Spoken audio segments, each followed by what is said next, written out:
जैसे हमारी इच्छाएं प्रकट होती हैं, कामनाएं प्रकट होती हैं, महाभागवत के चित्त में कोई कामना नहीं है।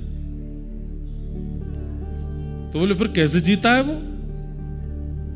जैसे राखो तैसे रहूं, मैं अपने मन से कुछ नहीं सोचूंगा। मारा गिरधर लाल थारो नचायो नाचू रे, मारा गिरधर लाल थारो नचायो नाचू। जो तू तन को रोग लगावे, सोई झपट सो जाऊं। जो तू तन को रोग लगावे, सोई झपट सो जाऊं। मतलब अगर बुखार आ गया सुनो, करना नहीं आप लोग ऐसा। हाँ, बुखार आ गया तो औषधि भी नहीं लेंगे। हे नाथ, बुखार आ गया, आपने बुखार दिया है, अब जब आप चाहोगे तभी ठीक होऊंगा मैं कोई प्रयास नहीं करूंगा। मेरे अंदर कामना है ही नहीं ठीक होने की।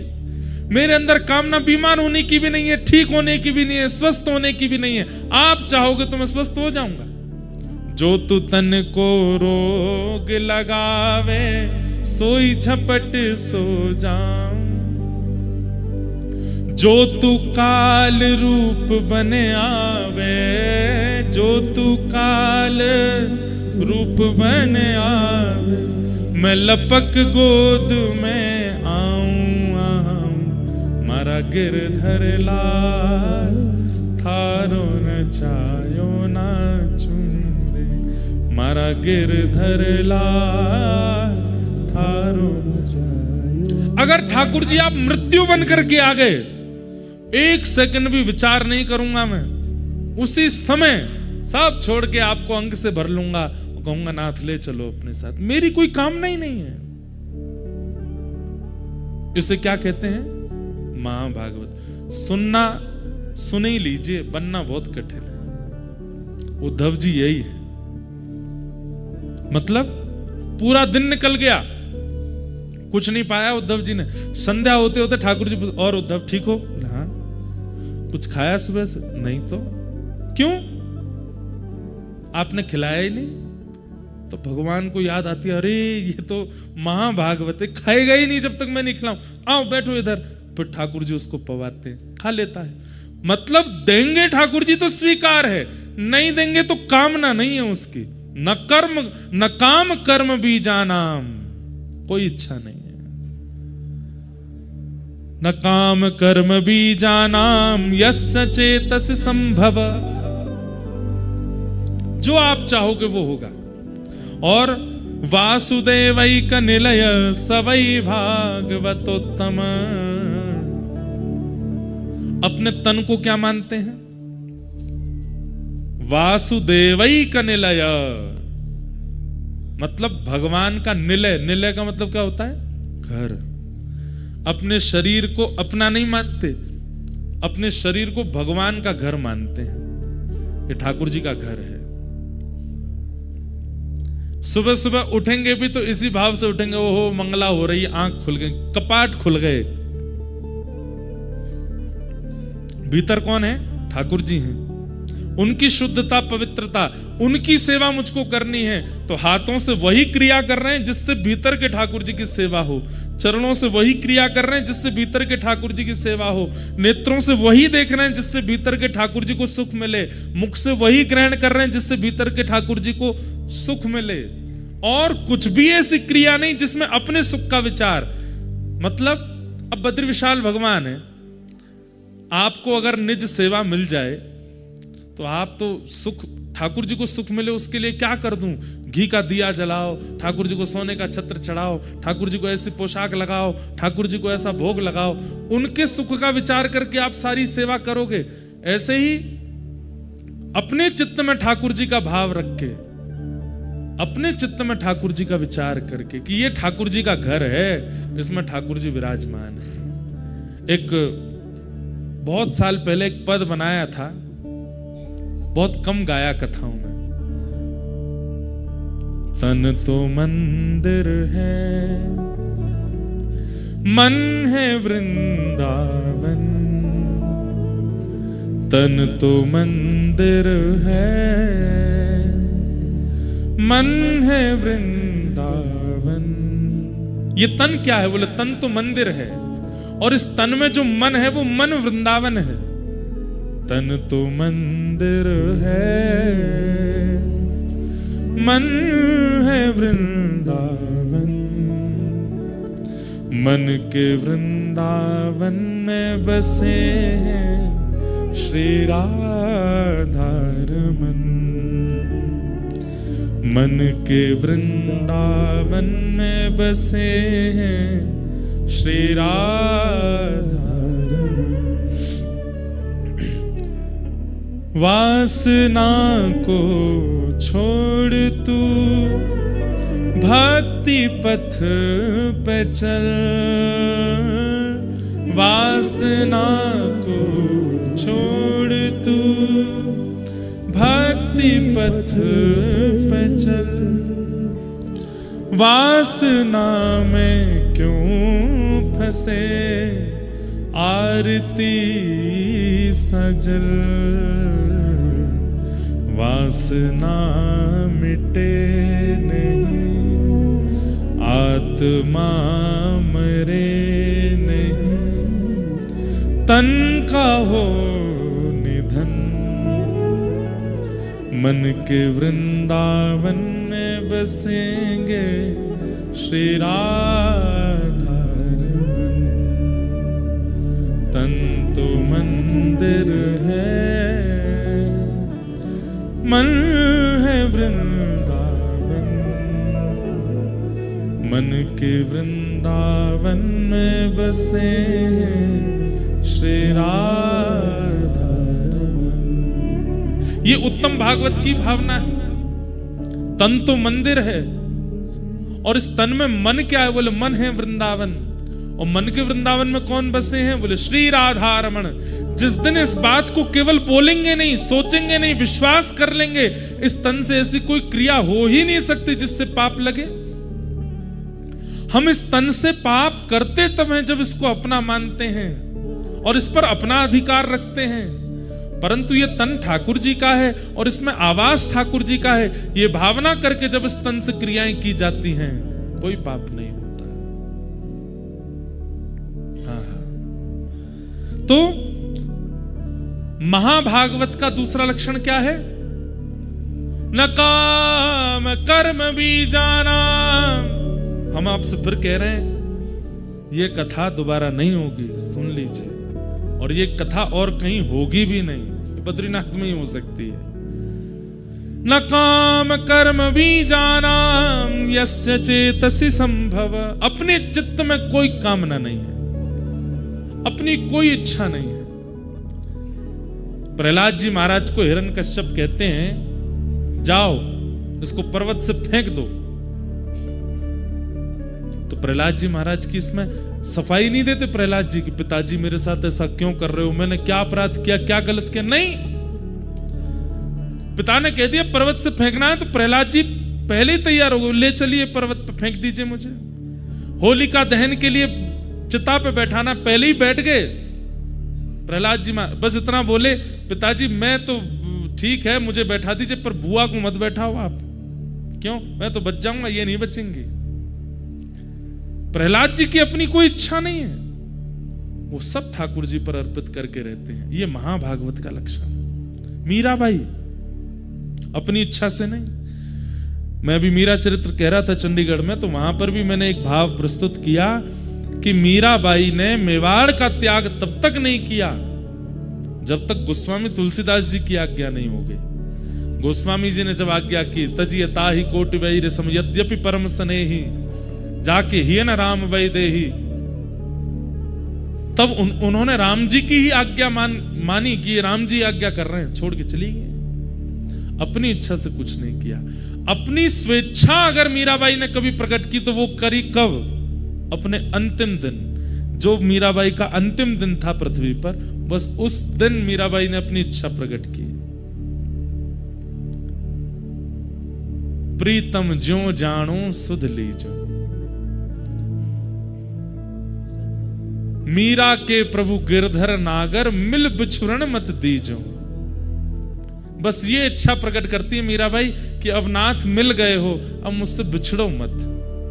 बस इसके अलावा कोई इच्छा मीराबाई ने भी कभी प्रकट नहीं की। महाभागवत है ही वो जो इच्छाओं में रहता ही ना हो। तो महाभागवत का दूसरा लक्षण क्या है कि वो कोई इच्छा नहीं प्रकट करता। तीसरा लक्षण क्या है, वो शरीर को भगवान का ही घर मानता है। इस शरीर में ठाकुर जी विराजमान हैं, तो इस शरीर से वही क्रिया हो जो मंदिर की होती है, और कोई क्रिया इस शरीर से नहीं। महाभागवत का चौथा लक्षण क्या है, न यस्य। ये हम किसके लक्षण बता रहे हैं, महाभागवत। महाभागवत कौन है, कौन है, उद्धव जी। द्वादश महाभागवतम 12 हैं, 12 में से एक उद्धव जी। उनका लक्षण क्या है, न यस्य जन्म कर्माभ्याम न वर्णाश्रम जातिभिः सज्जतेऽस्मिन् अहं भावो देहे वै सहरे प्रिय। बहुत सुंदर। न यस्य जन्म कर्माभ्याम न वर्णाश्रम जातिभिः, ना तो वे कभी अपने जन्म की शिकायत या फिर जन्म का अभिमान करते हैं। छोटे कुल में जन्मे तो इस बात का उनको कोई कष्ट नहीं होता, उच्च कुल में जन्मे तो इसका अभिमान नहीं होता।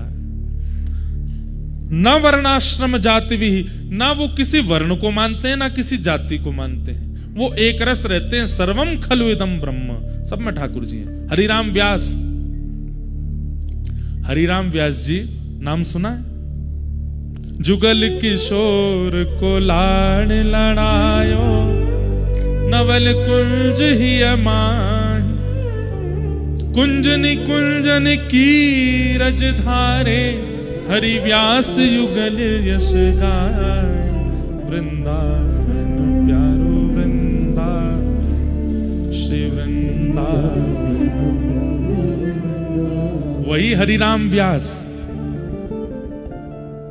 उन हरिराम व्यास जी की चरित्र में आता है, बहुत सुंदर पद है कि सब छोड़ करके ओरछा से वृंदावन आ गए, तो उनके परिवार के लोग उनको ढूंढते ढूंढते आए वृंदावन। और जैसे ही वृंदावन आए तो हरिराम व्यास जी तो घबरा गए, बोले मुझे घर वर नहीं जाना, अब मैं तो यहीं रहूंगा। लेकिन परिवार के लोग माने नहीं। तो हरिराम व्यास जी बोले, परिवार कब तक हमको हमारे पीछे पड़ रहा है, जब तक इनको ये लग रहा है कि मैं इनके लायक हूं। जैसे इनको ये पता चलेगा कि मैं इनके किसी काम का नहीं हूं, ये अपने आप छोड़ के चले जाएंगे मुझे। उसके लिए क्या करना पड़ेगा, तो पागलों की सी हरकत करने लगे हरिराम व्यास जी। और कैसे रहने लगे वृंदावन में,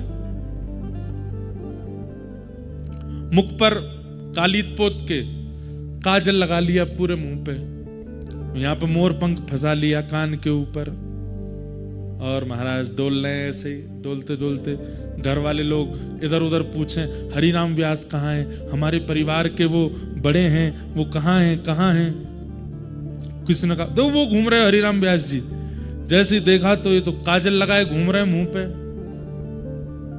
अजीब सी स्थिति। घर वाले बोले ये कैसे कालीत लगाए घूम रहे हैं। तो किसी ने जाके कहा कि व्यास जी मुंह पे काजल लगाए क्या घूम रहे हो। तो हरिराम व्यास जी बोले, जिसको व्रज छोड़ने की स्थिति आ जाए उसको तो मुंह काला ही कर लेना चाहिए। हम यहाँ व्रज रहने के लिए आए, पर ये हमारे परिवार वाले पीछा नहीं छोड़ रहे हैं, हमको वापस ले जा करके मानेंगे। तो अगर वृंदावन से जाने की स्थिति बन जाए तो मुंह तो काला कर लेना ही चाहिए। ये सबसे बड़ी अपमान की बात है हमारे देह के लिए कि वृंदावन प्राप्त होकर के भी छोड़ना पड़ रहा है। घर वाले लोग बोले भैया ये तो बड़ी पागलों की सी स्थिति करते हैं। चले गए। कुछ दिन बाद फिर लौट के आए तो किसी ने बताया, बोले व्यास जी आपके घर वाले फिर आ गए। तो हरिराम व्यास जी फिर एक हरकत करने लगे। क्या करें, आंखों के आगे दिखने वाले हर पेड़ को अपने हृदय से, चाचा जी कैसे हो। दूसरे पेड़ को हृदय, अरे मेरे ताऊ जी तुमने ही तो सर्वस्व दिया, अरे तुम तो मेरी बहन हो, मतलब वृंदावन के रूख हमारे माता पिता गुरु बंधु। बोले मेरे असली परिवार तो यही है। परिवार के किसी ने कहा कैसे हो गए असली परिवार? बोले क्यों? धूप पड़ती है तुम छाया नहीं दे सकते, लेंटर लगवाना पड़ता पैसा खर्च करके, पर धूप पड़ती है छाया देते हैं। ये मेरे ताऊ जी हैं। ऐसे बड़े बुजुर्ग घर में होने चाहिए जो ऊपर छाया दें। ये मेरी बहन है। बोले क्यों? भूख लगती है मुझे भोजन देती है, फल देती है। वृंदावन के रूख हमारे माता पिता गुरु बंधु। इस प्रकार पूरे वृंदावन में घूमने लगे। अब तो महाराज घर वाले लोगों को लगा, बोले ये तो पूर्ण रूपेण पागल हो गए, थोड़े बहुत भी नहीं, हमारे किसी काम के नहीं है।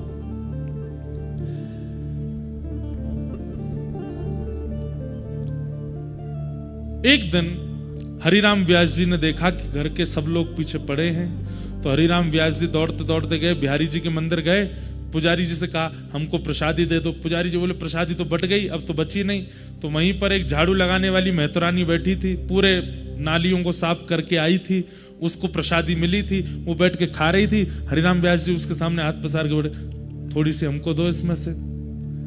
तो महतरानी बोली व्यास जी थोड़ा दूर बैठिए, हमसे लोग छुपते तक नहीं है और आप हमारी थाली में से प्रसाद मांग रहे हो। अरे आप हरिराम व्यास हैं, पूरे भारत के विद्वानों पर दिग्विजय प्राप्त कर चुके हैं, आप मुझसे कैसे मांग सकते हैं? मेरे हाथ का छिवा आप कैसे खा सकते हैं?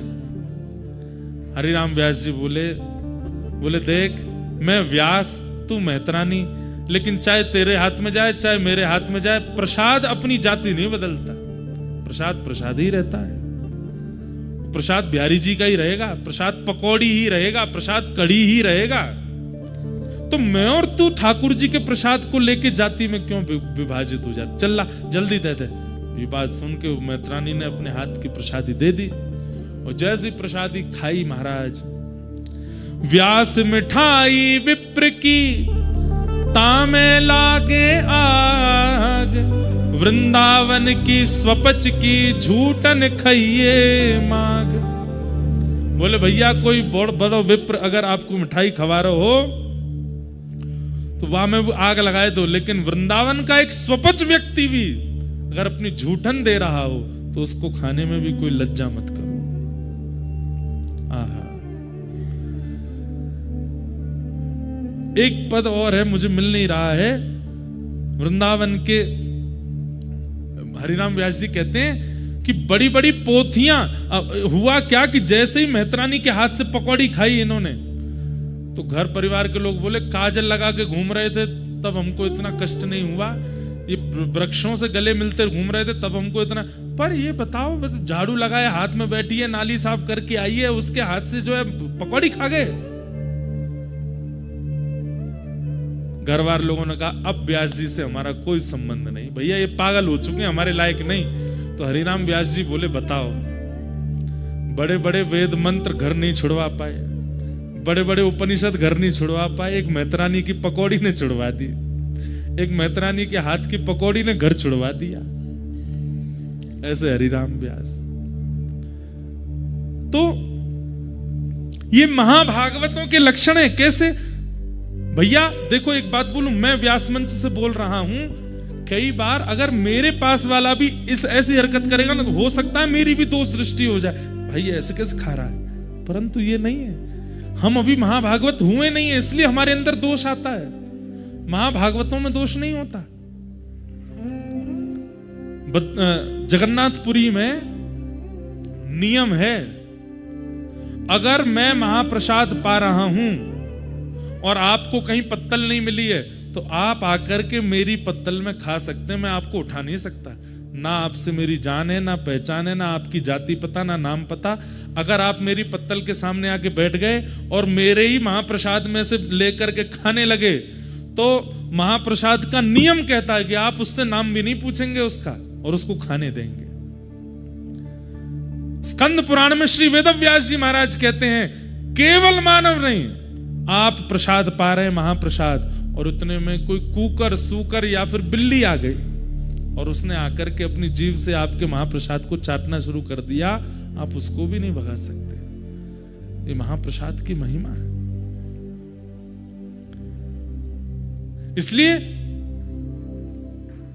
श्री जगन्नाथपुरी में ये स्थिति लागू है आज भी।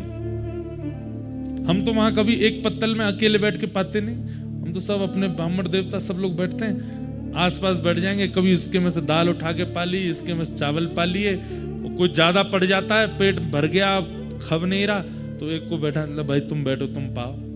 और वहां ये नियम है, वो महाप्रसाद अपवित्र नहीं होगा, क्योंकि वहां का महाप्रसाद भी महाभागवत है।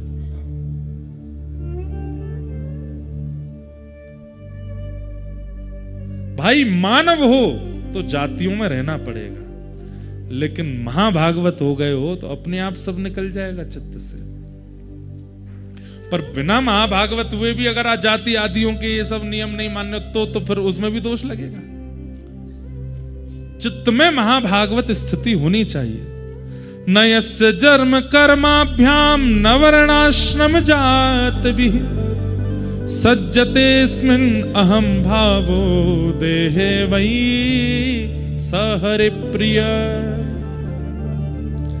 जिसका चित्त इस प्रकार का निर्माण हो चुका है और इस प्रकार के नियमों से जो व्यक्ति रहता है, सहरि प्रिय, वो हरि को प्रिय है, ठाकुर जी को प्रिय है। और हरि प्रिय जो वही तो महाभागवत है। महाभागवत का छठवां लक्षण क्या है? न यस्य स्वपर इति वित्ते स्वात्मनि वाभिदा सर्वभूत समशांत स वै भागवतोत्तम। न यस्य स्व पर इति, ये मेरा है, ये तेरा है, ये तेरा है, ये उसका है, ये इसका है, ये भावना है नहीं। सवई भूमि गोपाल की, सब ठाकुर जी का है। ये चित्त में जिसकी स्थिति रहती है वो महाभागवत है। सवई भूमि गोपाल की, सब ठाकुर जी का है। मैं भी ठाकुर जी का हूं, आप भी ठाकुर जी को हो, ये सब स्थितियां ठाकुर जी की हैं। न मेरा न तेरा न स्व पर इति, इस भाव में जो रहता है वो भगवान को अति प्रिय है। हाँ, कई लोग ऐसा होता है कि इस भाव को चित्त में धारण करके लड़ने और पहुंच जाते हैं। सब भगवान का है, तुम कैसे अधिकार जमा सकते हो? सारी भूमि भगवान की है, पर्वत भगवान के हैं, नदियां भगवान की हैं, कथा भगवान की है, तुम कैसे अधिकार? ये भी महाभागवत का लक्षण नहीं है। मैंने कहा ना, वो अपनी प्रकट स्थिति में उस भाव को प्रकट नहीं करेगा, पर चित्त से ऐसा ही है जो मैंने बताया।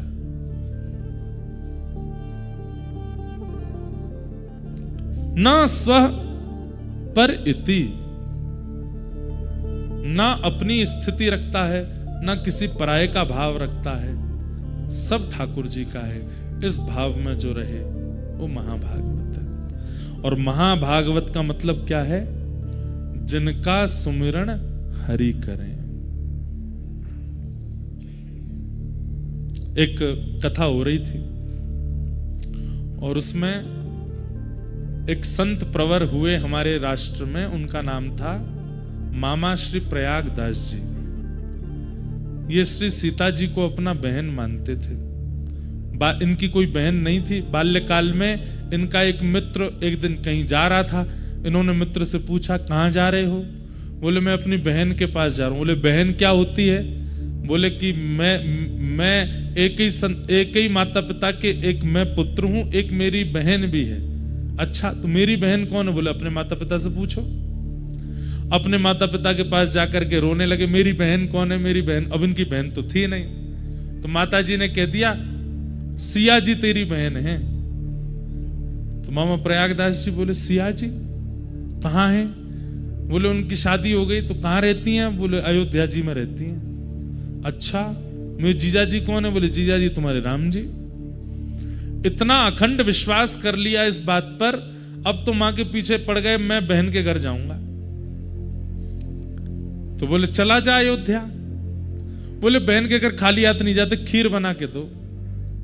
मैया से खीर बनवा के ले गए और अयोध्या में जाकर के सबसे ये नहीं पूछे सिया जी कहाँ हैं, बोले मेरी बहन कहाँ है। अब सब लोग बोले तुम्हारी बहन, हमको क्या पता कहाँ है, कोई नाम पता है?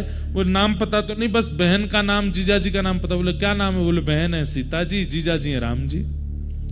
संत जनों के नेत्र सजल हो जाते, वाह अच्छा तुम्हारी बहन है? बोले हाँ, मेरी माँ ने कहा उनका ब्याह हो गया, मेरे को याद ही नहीं वो कैसी दिखती हैं, मैं देखने आया हूं उनको।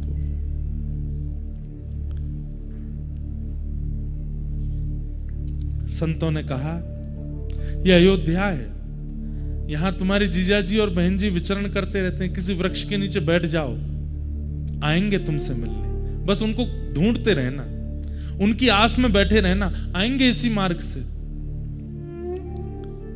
मामा प्रयागदास जी बोले कब तक प्रतीक्षा कर? ओ मुझे कैसे पता चलेगा कि मेरी बहन है, मैंने तो कभी देखा नहीं। बोले अरे तुम्हारी बहन छोटे मोटे घर में नहीं भी आई है, रघुकुल कमल दिवाकर एक छत्र सम्राट महाराज दशरथ के पुत्र हैं श्री राघव जी, तुम्हारे जीजा जी।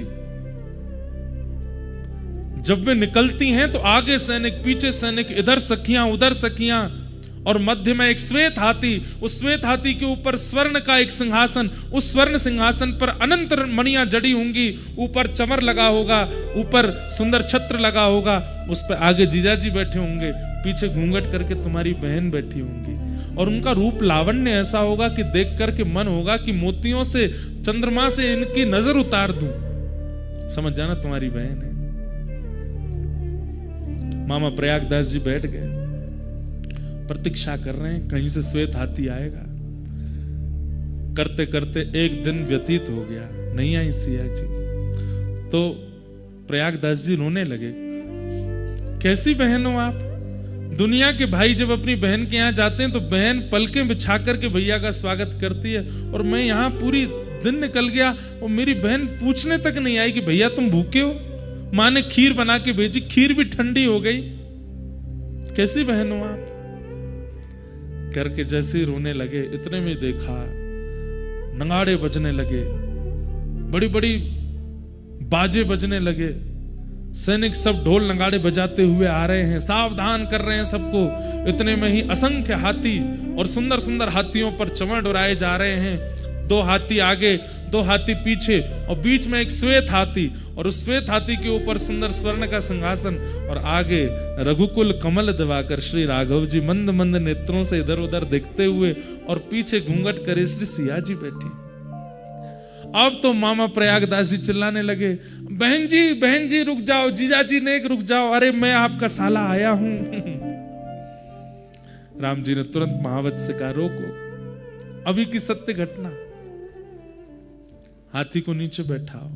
नीचे बैठा है, सिया जी उतर करके आए, और उतर करके आकर के देखा, नेत्र सजल हो गए सिया जी के, लिपट गए मामा प्रयागदास जी। बहन जी आपने मेरी सुध नहीं ली, मैंने पहली बार देखा आपको, माँ ने बताया आप बहुत सुंदर हैं, और देखिए ना आप सुंदर ही हो।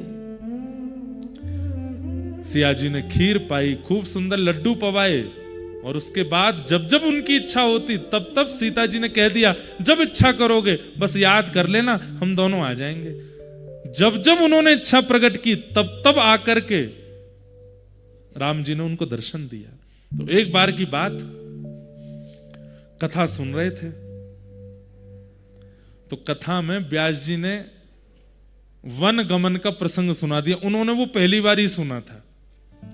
और वन गमन में उन्होंने जब बताया कि कैकेयी महारानी ने जाकर के दशरथ जी से 2 वरदान मांगे, और एक वरदान में कहा कि भरत को राज्य गद्दी, दूसरे में कहा राम को वनवास। ये सुनते ही प्रयागदास जी रोने लगे, नहीं मेरे जीजा जी वन में नहीं जाएंगे। लेकिन व्यास जी तो सुनाते जाए, चुपचाप बेचारे सुनते गए। और जैसे ही प्रसंग आया कि सीता जी के पास गए और सिया जी से जाके कहा कि तुम यहीं रह करके पूरे कुल की रक्षा करना, सेवा करना। और सीता जी कहने लगी नहीं नहीं मैं तो आपके संग चलूंगी। सीता जी कहने लगी मैं आपके संग चलूंगी। तो प्रयागदास जी तो इतने फूट फूट के रोए। और जैसे ही सुना कि रथ में आरूढ़ होकर के राम जी और सिया जी अयोध्या छोड़ के वन चले गए, मूर्छित हो गए वहीं पे। हाँ नाथ, हाँ नाथ, हाँ नाथ, हाँ नाथ कहते कहते रोने लगे। लोग बाग सब में हड़कंप मच गया, सब श्रोताजन उठ गए, अरे व्यास जी कोई बेहोश हो गया। बोले पानी डालो। जैसे तैसे होश में आए, आंखें लाल और नेत्रों से अविरल अश्रुधार, पूरा शरीर कांप रहा है। दौड़ करके व्यास जी के पास गए, बोले मेरे भैया और मेरी बहन और मेरे जीजा जी कौन से वन में गए थे? बोले चित्रकूट के वन में गए। उसी समय दौड़ करके अपने घर गए और घर जाकर के, सुनिएगा, घर जाकर के खटिया ली, खटिया के साथ रजाई ली। बोले जंगल में सोते होंगे, उनको ओढ़ने को नहीं मिलता होगा, लेटने के लिए खटिया नहीं मिलती होगी। खटिया ली, रजाई ली, अचार का डिब्बा लिया, खाते होंगे, क्या मिलता होगा उनको, बढ़िया सुंदर सुंदर सामग्री जो जो वन में होनी चाहिए एक व्यक्ति की जरूरत के लिए, सब इकट्ठी कर ली और खटिया के ऊपर डाल करके सारा सामान पूरा धर के, कपड़े लत्ता आदि, वस्त्र सौल आदि, बहन के लिए सुंदर पादुका, जीजा जी के लिए सुंदर पादुका, सब सामग्री लेकर के और सिर पर धारण करके चल दिए चित्रकूट। और रोते जा रहे रास्ते पर। चित्रकूट के वन में पहुंच गए और वन में जाकर के सब रख दिया। और उनको तो वरदान था कि जब स्मरण करोगे आ जाएंगे।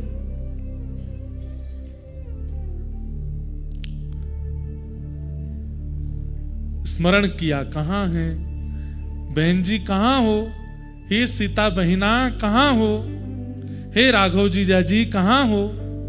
हे हमारे पहुना आप कहां हो? ऐसे चीख चीख के पुकारने लगे। इतने में ही सीता जी बोली, अरे देखो प्रयागदास जी ने कहीं से हमारा वनवास सुन लिया है, अभी जाके वन में ढूंढ रहे हैं। सीता जी इतने में प्रकट हो गई, राम जी प्रकट हो गए, तुरंत चरणों में लिपट गए। बोले कि अरे आप तो कृपा करो, आप वन में क्या कर रहे हैं, आप वन में क्यों घूम रहे हैं?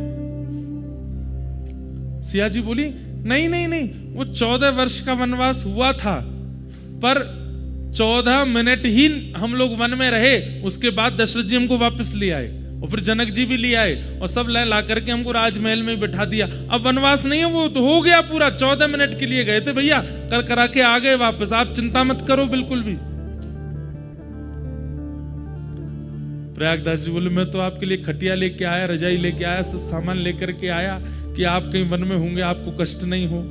वो नहीं नहीं, हमारा तो वनवास पूरा हो गया, अब आप प्रेम से खटिया लाए हो, इस पर पड़ जाओ, प्रेम से आनंद करो, कोई चिंता की बात नहीं है, हम राजभवन में सुख ले रही हैं। बस ये सुनते ही प्रयागदास जी नाचने लगे। बोले मेरी बहन सुख में है ना, कोई कष्ट तो नहीं? राम जी को बोले बिल्कुल कष्ट नहीं देना इनको। राम जी बोले बिल्कुल नहीं देंगे, चिंता मत करो।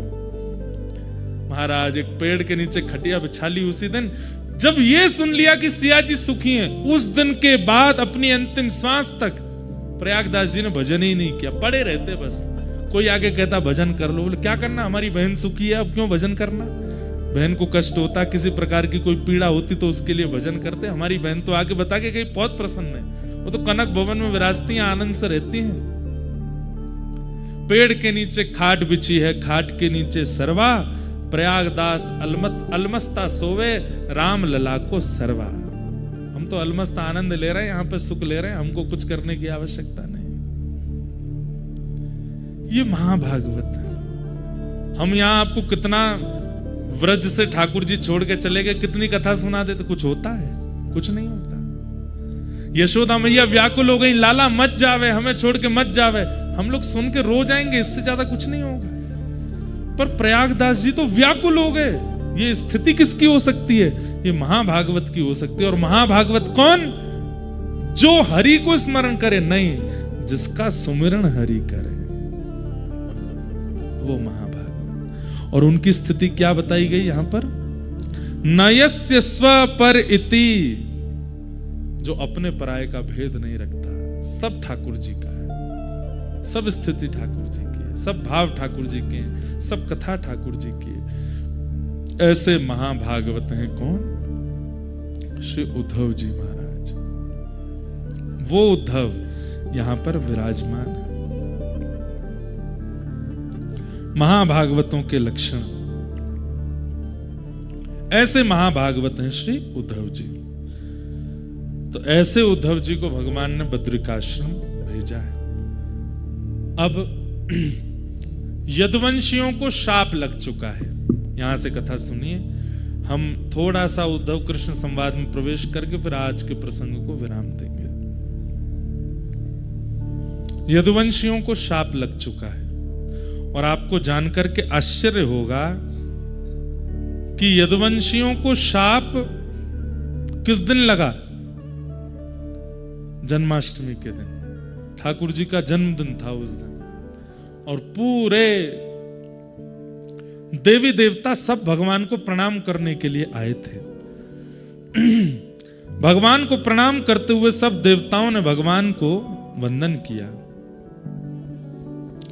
नतास्मते नाथ पदारविंदम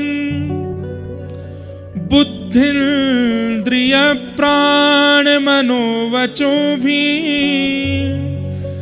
यद्यत्यतेऽन्तर्हृदि भावयुक्ते मुमुक्षुभिः कर्मयोरुपपाशात्। देवताओं ने आकर के भगवान को प्रणाम किया और प्रणाम करते हुए सब देवता भगवान को वंदन करने लगे। आपके चरण कमलों की महिमा, आपके मुखमंडल की महिमा, आपकी बुद्धि की महिमा, आपके स्वभाव की महिमा, सब महिमा गाने लगे। भगवान थोड़ी देर महिमा सुनते सुनते बोले, मूल बात पे आओ, बात क्या है? इतना महिमा मंडन क्यों कर रहे हो? सब देवताओं ने कहा, भगवान भूमेर भारावताराय पुरो विज्ञापितः प्रभो। हे नाथ, आप जिस कारण से अवतार धारण किए थे वो काम आपका पूरा हो गया। भगवान के अवतार के कारण क्या है? पहला कारण धर्म संस्थापनार्थाय, धर्म की स्थापना। दूसरा कारण क्या है? वैष्णव संत और भक्तों को दर्शन, वो भी पूर्ण हो गया। तीसरा कारण क्या है? राक्षस दुष्ट और दैत्यों का वध। ये भगवान का कारण है आगमन का। देवताओं ने जाकर के कहा कि नाथ, आपका अब कारण पूरा हो चुका है, अब आप वापस वैकुंठ चलो, अपनी लीला पूरी कर दीजिए। और आज तो यदुवंशियों को शाप भी लग गया है, अब नाथ आपको वापस चलना चाहिए। देवताओं की बात सुनकर के भगवान थोड़े गंभीर हो गए और गंभीर होकर के बोले, मैं अगर चला गया तो मेरे भक्त कहां जाएंगे? मैं अगर चला गया तो मेरे आश्रय में जीने वाले ये सब लोगों का कल्याण कैसे होगा? मैं अगर चला गया तो इस पृथ्वी की रक्षा कौन करेगा? धर्म की स्थापना जो मैंने करी है वो कैसे पूर्ण होगी? तब देवता जन भगवान से कह रहे हैं कि हे नाथ, आपने जितने भी लीलाएं की हैं उन लीलाओं का श्रवण, कथन, पठन और विचार अब यही मानवों का कल्याण करेगा। आपकी उपस्थिति आवश्यक नहीं है अब मानव कल्याण के लिए। आपकी लीला का अनुसरण और आपकी लीला का चिंतन, कथा का श्रवण, उसी से ही मानव का कल्याण हो जाएगा। कृपा करके अब तो आप चलिए। तब भगवान ने मन में विचार किया और यहां पर स्पष्ट ब्रह्मा जी कहते हैं कि भगवान कितने वर्ष के हो गए आज? आज जन्माष्टमी है, तो यहां लिखा है सारस्वतम व्यतीयाय पंचविंशाधिकम प्रभो। बोले कितने वर्ष के हो गए आज ठाकुर जी? बोले 125 वर्ष के हुए।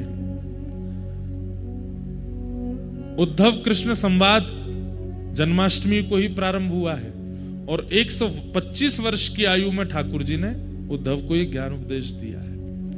महाभारत का युद्ध बताते हैं उस समय ठाकुर जी 80 या 90 के मध्य में थे। लेकिन भगवान की आयु सुनकर के आप किसी भी रूप में भगवान की वृद्धावस्था का अनुभव मत कीजिएगा। ठाकुर जी वृद्ध नहीं है, ठाकुर जी 125 वर्ष के हैं। भगवान का पुत्र प्रद्युम्न 80 वर्ष का है। भगवान का परपुत्र 50 वर्ष का है, लेकिन जब एक साथ भगवान, पुत्र और परपुत्र तीनों खड़े हो जाते हैं तो भगवान लगते हैं बालक। 16 वर्ष के बालक कैसे? भगवान की अवस्था 16 वर्ष की रहती है। रेशे नहीं आते ठाकुर जी को, हमारी तो दाढ़ी मूछ भी आ जाती है। ठाकुर जी को वो जो प्रारंभिक रोए होते हैं ना, जो 13-14 वर्ष के बालकों के आ जाते हैं, वह भी प्रकट नहीं होते ठाकुर जी के। तो भगवान की आयु 125 वर्ष है, पर शरीर पर कोई भी भाव ऐसा नहीं है कि कमर झुक गई हो, लंगड़ा के चल, कुछ नहीं। 16 वर्ष के लाला की तरह उछल कूद करते घूमते हैं सब जगह। एक बाल भी श्वेत नहीं है ठाकुर जी का। काल का प्रभाव नहीं होता। तो आज भगवान 125 वर्ष के हो गए और उस समय देवताओं ने आकर के भगवान से प्रार्थना की कि नाथ अब चलिए। भगवान बोले ठीक है, हम योजना बना करके आते हैं, तुम सब वैकुंठ में व्यवस्था करो। और उसी समय भगवान ने उद्धव को बुलाया और उद्धव से कहा, उद्धव अब लीला संवरण का समय आया है। मैं समस्त यदुवंशियों को लेकर के जाऊंगा और जाकर के सोमनाथ भगवान का यज्ञ कराऊंगा, वहीं इनको शाप लगेगा और धीरे धीरे फिर ये यदुवंशी आपस में लड़ झगड़ करके मरेंगे। लेकिन तुम यहां रहोगे। तुम्हें मैं कुछ ज्ञान उपदेश करना चाहता हूं, वो तुम बहुत ध्यान से सुनो।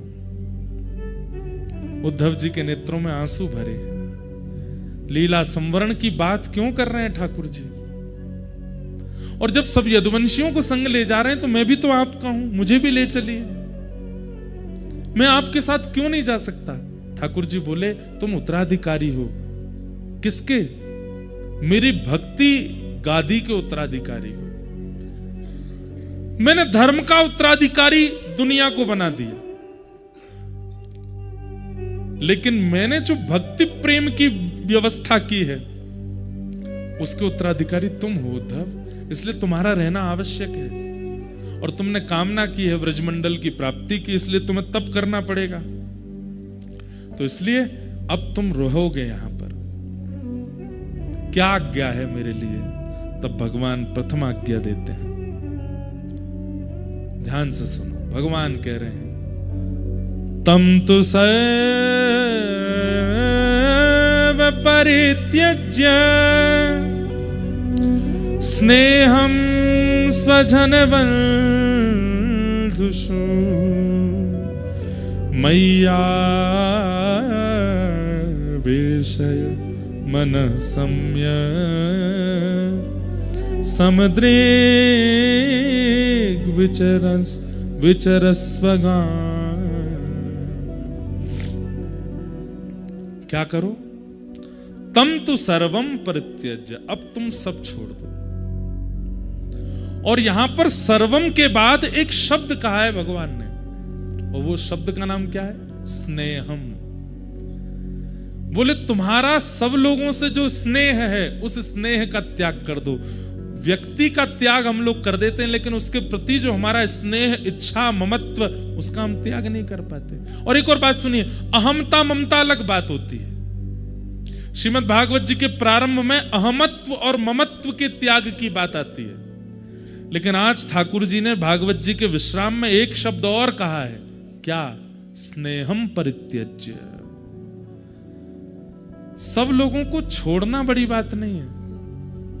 अब आप छोड़ छाड़ करके बद्रीनाथ आ गए, पर चिंता लगी भैया घर में क्या हो रहा होगा, वो क्या कर रहे होंगे, वो कैसे कर रहे होंगे, अब क्या हो रहा होगा, कहीं ऐसे खराब तो नहीं कर दिया होगा। फिर फोन लगा, अब तो नेटवर्क आने लगे। हम तो उस काल में बद्रीनाथ आए जब यहाँ पे घूमना पड़ता था, तब कोई आके बोलता था सुनो कहाँ, हेलीपैड के पास जाओ, वहां नेटवर्क है। वहां जाके फोन लगा रहे हैं घर वाले, हाँ ठीक हो, सब ठीक है। 3 दिन से घर वाले रो रहे हैं, क्यों? कोई अते पते ही नहीं है, गया है। 3 दिन बाद फोन लगा तो पता चली कि हाँ ठीक है, जीवित है। ऐसी स्थिति थी बद्रीनाथ की।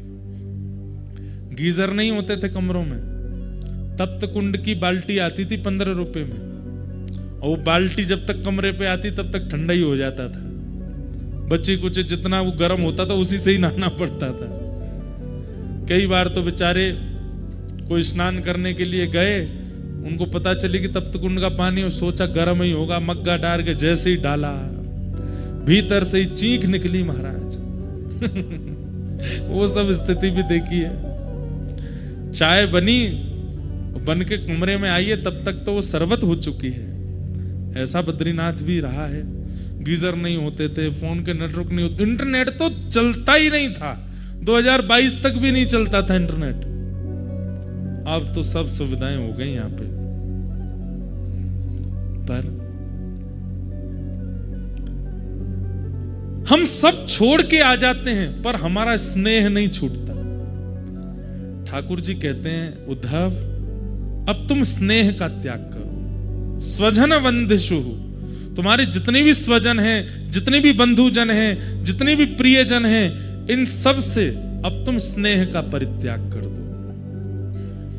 क्योंकि जब तक ये स्नेह इस चित्त में रहेगा, भले शरीर से तुमने किसी का भी त्याग कर दिया हो, मेरी प्राप्ति नहीं हो पाएगी। क्योंकि मेरी प्राप्ति देह से नहीं, स्नेह से ही होती है, और वो स्नेह अभी भी तुम्हारा उनमें है, तो मैं कैसे मिलूंगा? इसलिए तुम स्नेह का परित्याग करो।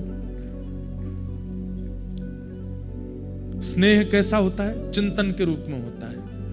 भले ही जीव शरीर से सामने नहीं है, भले ही जीव वार्ता से सामने नहीं है, भले ही उस जीव की चर्चा भी हमारे आसपास नहीं हो रही, पर हमारे चिंतन में उसका ध्यान बना हुआ है। कैसा है, क्या? यही चिंतन, इसको स्नेह कहते हैं।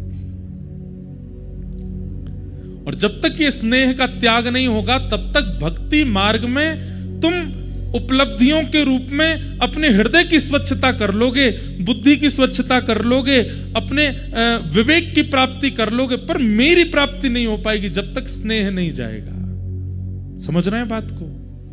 इस भक्ति मार्ग में आगे चल के बहुत उपलब्धियां मिल जाएंगी आपको। आप विवेकी हो जाओगे, आपको आपत्ति विपत्तियों की पीड़ा आनी बंद हो जाएगी, आप सबसे परा होते चले जाओगे। बिल्कुल एक मठ मंदिरों में रहने वाले तपस्वी की भांति आपकी स्थिति हो जाएगी। लेकिन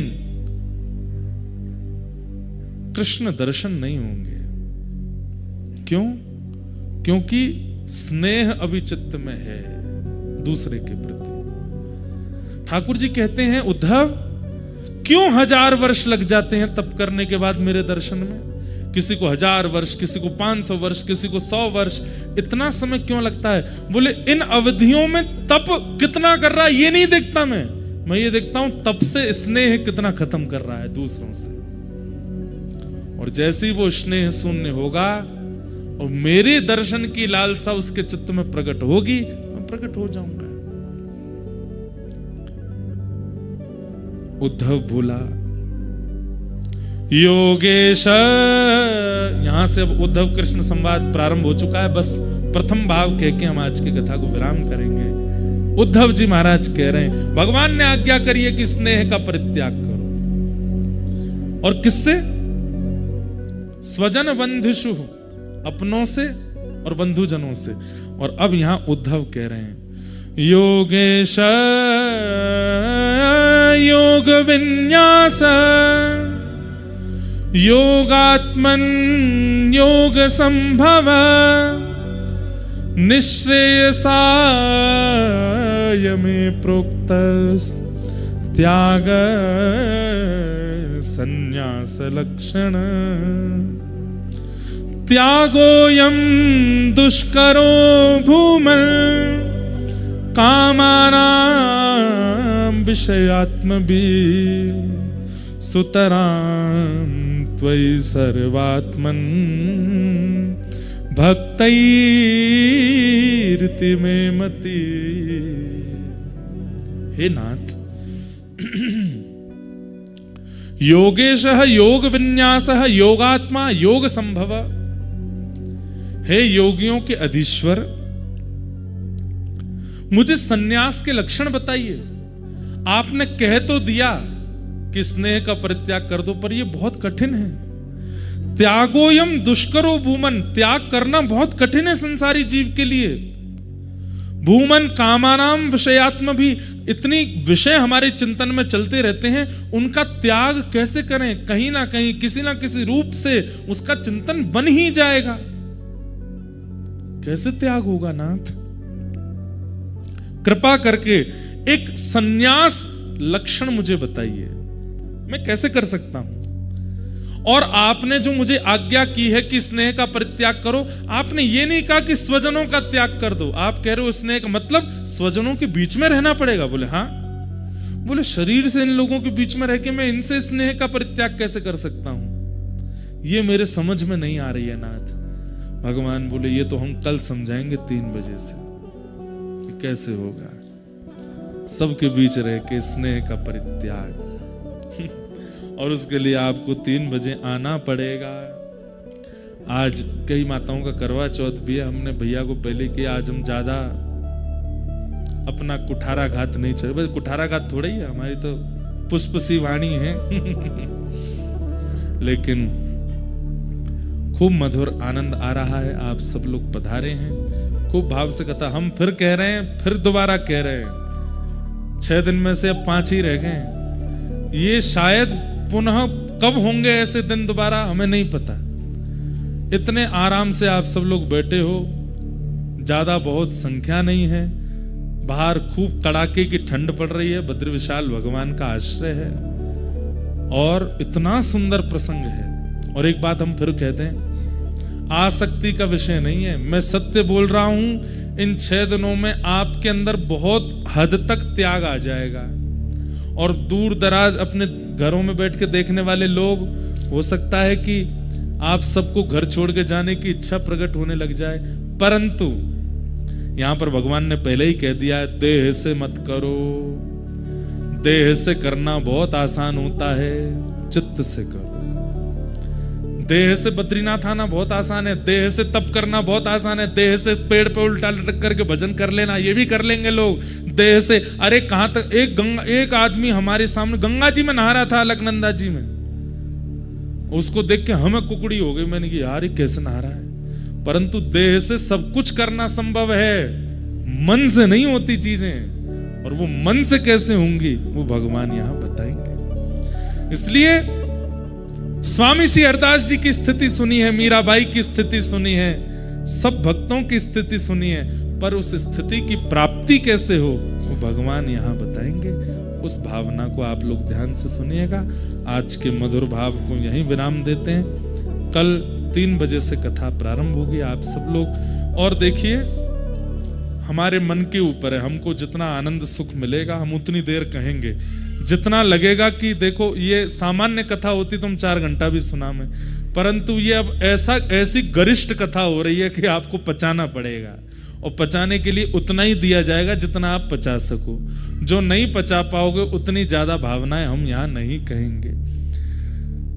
आइए आज की कथा को मधुर विश्राम देते हैं। हे भजो मुकुंद माधव मुरारे,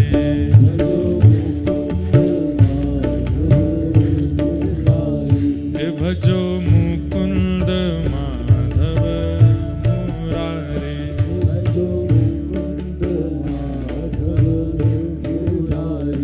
हे गिरधारी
भजो न भजो तो भजो मुकुंद माधव मुरारे,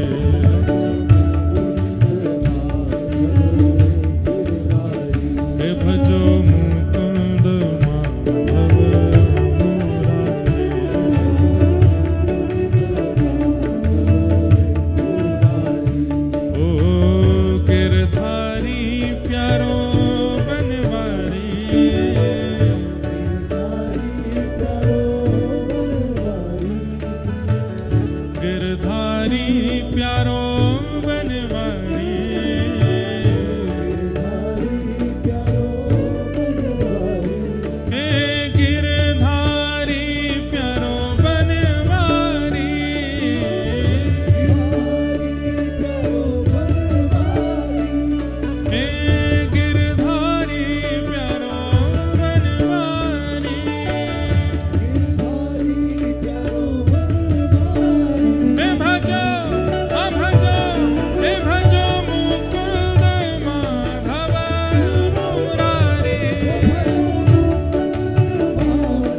शीतल हेम मंदिर शोभितम निकट गंगा बहत निर्मल बद्रीनाथ विशंभरम श्री पवन मंद सुगंध शीतल हेम मंदिर शोभितम निकट गंगा बहत निर्मल बद्रीनाथ विश्वंभर। ये आरती है बद्री विशाल भगवान की, करते हो ये बद्री विशाल भगवान की आरती है। नित्य ऐसी आरती को ही गाएंगे। शेष सुमिरन करत निस दिन ध्यान धारत महेश्वरम। शेष सुमिरन करत निस दिन ध्यान धरत महेश्वरम। श्री वेद ब्रह्मा करत स्तुति बद्रीनाथ विश्वंभरम। श्री पवन मंद सुगंध शीतल हेम मंदिर शोभितम निकट गंगा बहत निर्मल बद्रीनाथ विश्वंभर। इंद्र चंद्र कुबेर दिन कर धूप दीप निवेदितम।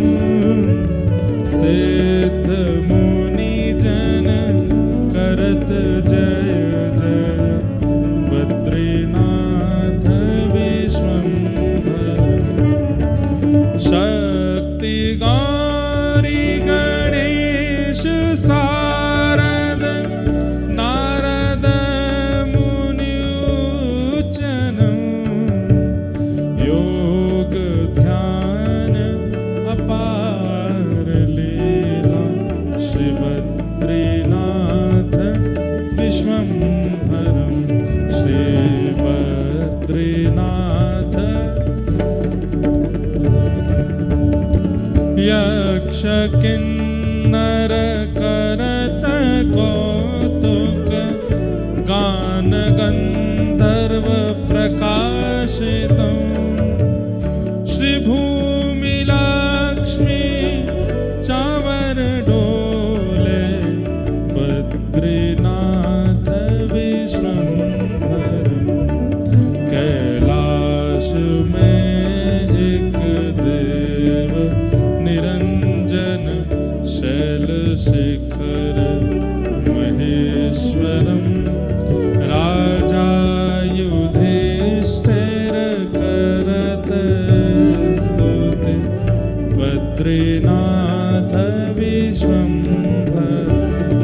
श्री बद्रीनाथ विश्वंभर। श्री बद्रीनाथ की परम स्तुति पढ़त पाप विनाशनम। कोटि तीर्थ सुपुण्य सुंदर सहज अति फलदायकम। श्री पवन मंद सुगंध शीतल हेम मंदिर शोभितम निकट गंगा बहत निर्मल बद्रीनाथ विश्वंभर। श्री बद्रीनाथ विश्वंभर। श्री बद्रीनाथ विश्वंभर।